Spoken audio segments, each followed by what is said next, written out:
When two friends get together to have a cup of coffee, the conversation can run into just about anything. But if those two friends are pilots, the talk will surely be about flying. So it was when H. Shermer Riley and James Lee Pirtle would meet at the Hinkle's Sandwich Shop in Madison, Indiana in the mid-1980s. The pair had first met in 1966 when Pirtle shared a hospital room with Riley's father. Their friendship grew from their common interest in flying and their first trip together in 1970. Pirtle grew up in Indiana and wound up in Kentucky. Riley grew up in Kentucky and wound up in Indiana. Riley was born in the farming community of Wheatley, Kentucky. His first flying lesson was in 1945 at Lexington's Cool Meadow Airport in a J-3 Piper Cub. Valedictorian of a class of 2 at New Liberty High School, Riley would fly a borrowed Aeronica Champ during a study hall from a mowed ridge with a very large tree at the end. Landing at his girlfriend and future wife Janice's farm and stalling out over his Aunt Olive's home place to give her a scare were commonplace during his teens. After some time in an unfulfilling job as owner of a garage, Riley went to Georgetown College, Kentucky, with the goal of entering medical school, which he did at the University of Louisville. He was never too far from his love of flying, though, and he spent as much time as possible at Bowman Field. It was at Bowman that he had an opportunity to ride in a Piper Comanche, and after that, he was determined that he would one day own one.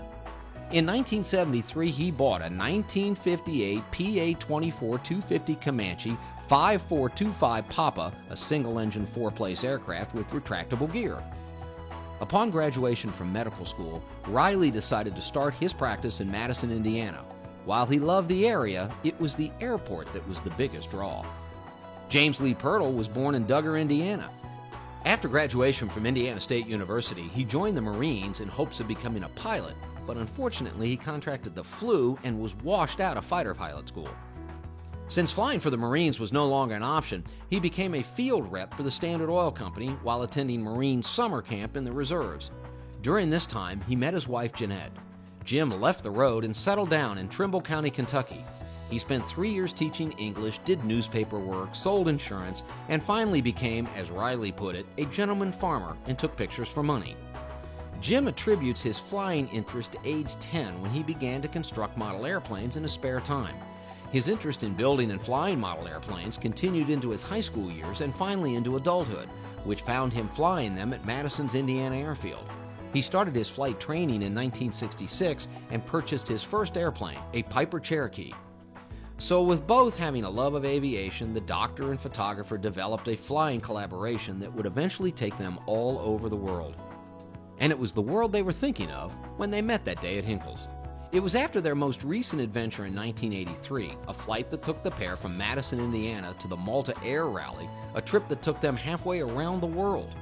After that trip, their thinking was, if we can go halfway around the world, why not go all our way around the world? Only about 100 pilots had ever done it, so why not try? The plane would need to carry 2 extra 90-gallon fuel tanks as the longest leg of the trip, Honolulu to Oakland, California, non-stop. That would be a distance of 2,551 miles. With a full load of fuel, the weight of the Comanche increased from 3,000 pounds to nearly 4,800 pounds, and its range increased from 800 miles to about 3,500 miles. It took 2 years in planning, which included getting the proper country flyover and landing permits and custom sheets. The aircraft, with supplies, fuel, and passengers, was very much over the takeoff weight limit, and everything had to be precisely packed for proper balance. On July 20th, 1986, the adventure of a lifetime began as they took off from Madison Airport. The trip took 196.1 flight hours, of which 48.3 hours were in instrument conditions, and 12 hours were at night. Average speed was 134 miles per hour. That included slow climbs, airway jogs, and sightseeing. Besides the detailed maps, radio frequencies, and other aviation paperwork they carried, they also had a hidden stash of cash for bribes that would be needed to clear customs. They also took plenty of blank honorary Kentucky Colonel certificates, honorary Citizen of Madison, Indiana plaques, ballpoint pens, and baseball caps as gifts. The most interesting item that they carried was an empty Chevette Scotch bottle with a note in case they had to ditch. Dr. Riley's nurse, Pam Peters, presented them with the bottle. It was not until they returned home from their trip that they read the note. It said, "We're stranded on a desert island with many beautiful women. Do not come looking for us." They returned to the Madison Airport on July the 10th, 1986, after traveling for 39 days and covering 26,970 miles. In all, Pirtle and Riley estimated they spent between $25,000 and $30,000 on their trip around the world, or about $1 a mile. Not ones to sit back on their laurels, the pair circumnavigated South America in 1993. They rounded Cape Horn and flew on to the Falklands, becoming the first Americans to do so in a single-engine airplane. They were inducted into membership of the Circumnavigators Club, since on their round-the-world flight they crossed the equator twice and flew continuously in one voyage.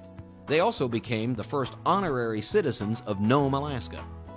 The pair also teamed up to write the book Two Pilots, One Engine to chronicle the events of the journey, including the stay in India, where Riley persuaded Pirtle to swear he was an alcoholic so that the two could procure 4 liters of Indian beer in the dry country, and an encounter with 2 F-4 Phantom fighter bombers near Vietnam when Pirtle thought they were going to get shot down. Riley passed away in 2010, but he and Pirtle had already retired from adventuring. Riley would say of his time with Pirtle that they started as friends but returned as brothers. It is therefore fitting that H. Shermer Riley and James Lee Pirtle be enshrined into the official Aviation Hall of Fame of the Commonwealth of Kentucky.